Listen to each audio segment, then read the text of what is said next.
Engineering পড়লে bright future, কিন্তু আমার তো ইঞ্জিনিয়ারিং ভালো লাগে না। তার মানে রেজাল্ট খারাপ, সবার হাসি, টু মাচ প্রেশার। আমার পছন্দের সাবজেক্ট তো থিয়েটার, লাইটস, পারফরম্যান্স, হাউসফুল দর্শক, তালি। কিন্তু পারফরম্যান্স যদি ভালো না হয়? কি রে, এখনো সেম স্টেজে? আপু, কোন সাবজেক্টে যে পড়বো? তোর মন থেকে যেটা ইচ্ছা করবে সেটাই পড়বি। আর স্ট্রাগল সেটা সব কিছুতেই থাকে, তবে ওভারকাম করতে রাখতে হবে কনফিডেন্স।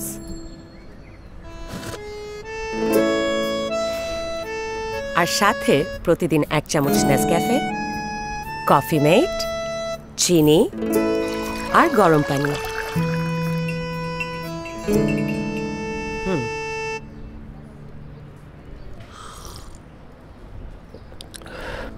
করা এটাই দরকার। আপু, ডিসিশন কিন্তু নিয়ে ফেলেছি। শাবাশ। নেসক্যাফের সাথে দুনিয়া হাতে। Nestle, good food, good life.